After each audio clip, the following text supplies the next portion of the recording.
好多人玩古董錶或者以前嘅我都以為日本人做事咁嚴謹，喺日本中古市場買二手勞力士，合埋眼買都一定冇錯。如果你都係抱住呢一個諗法，我哋就一齊嚟睇下23年前嘅日本市場最真實嘅一面。今集我哋除咗會睇到有啲款式平到你唔信，仲會拆解幾隻錶面、機芯完全唔對期嘅積木錶。前排執嘢揾返呢一本2003年出版嘅 Rolex Manual， 呢本嘢係用價錢做分類，有10萬yen以下、10萬yen同埋20萬yen。今集我哋專講勞力士，如果你想睇埋 Omega 或者雕陀，記得留言話我知。當年嘅匯率大約係6.7左右，10萬yen以下即係港幣6700蚊。我哋一齊嚟睇下當年嘅日本可以買到啲乜。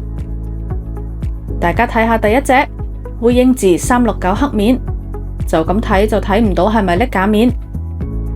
2003年標價10萬yen，即係港幣6700蚊左右。咦，等陣先，睇真啲，呢一隻似6426多啲喎。6694係有日曆嘅，但呢一隻完全冇日曆。再睇埋啲細節，佢寫住入邊係用1225機芯 ，serial number 係7字頭。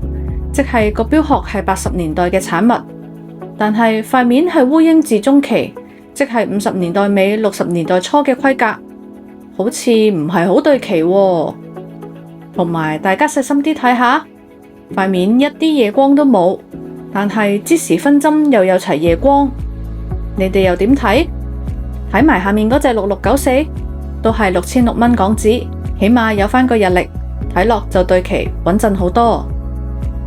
呢一隻6426黑面金字，佢細字寫係用939機芯，但係勞力士應該冇出過939機芯喎。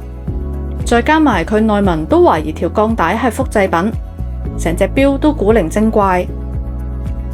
其實嚴格嚟講，日本中古市場都冇呃人，內文都有老老實實將零件狀態寫出嚟。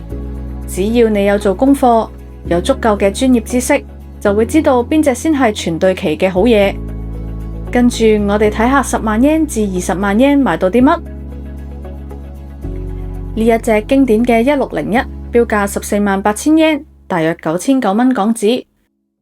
內文寫1601金鋼款好罕見，唔通23年前嘅日本市場嘅1601好罕見？跟住呢一隻5500 Explorer 面，當年標價198000yen，即係大約13,000蚊港紙。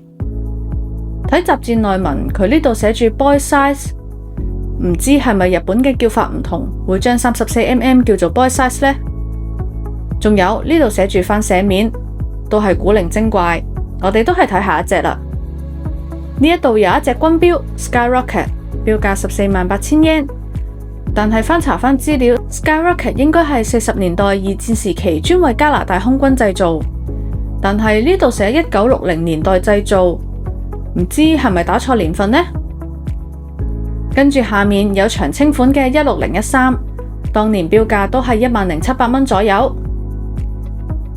跟住呢一隻中東面嘅6694，當年2003年日本市場完全當佢係普通面咁賣。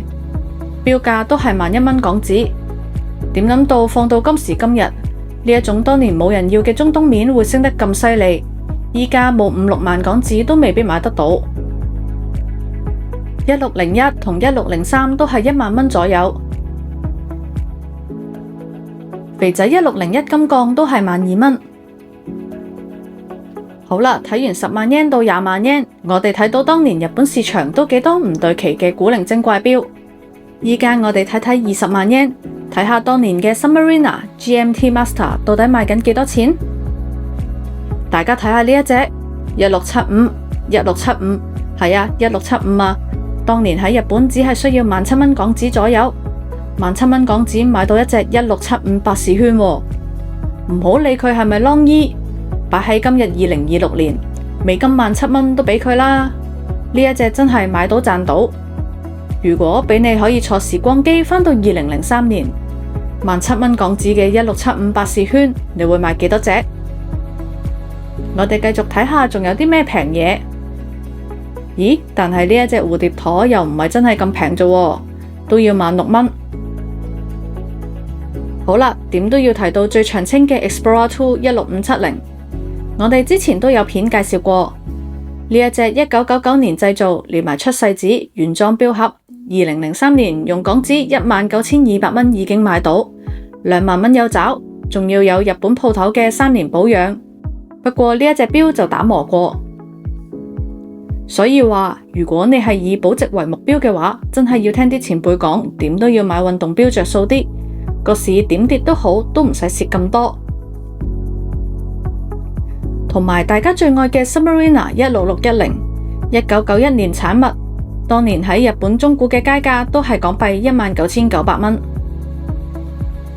跟住呢度5513，若高面都唔使2萬蚊港紙。你再睇下當年14060M 都要19000蚊，你會揀邊一隻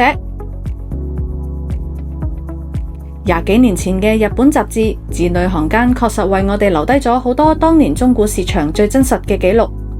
我哋最初以為日本中古市場合埋眼買都唔會錯，點知細心一睇，其實市場上都係一堆唔對期嘅積木錶。但係可能係因為當年嘅玩家追求嘅係一種實用佩戴，佢哋好多資料都寫得清清楚楚，只要你有做足功課，就知道嗰一隻錶對唔對期。你哋又因為盲目咁相信日本雜誌寫嘅嘢就等於原裝而交過幾多學費？最後記得 Like、Subscribe、Watch Value Hong Kong，我哋下集見。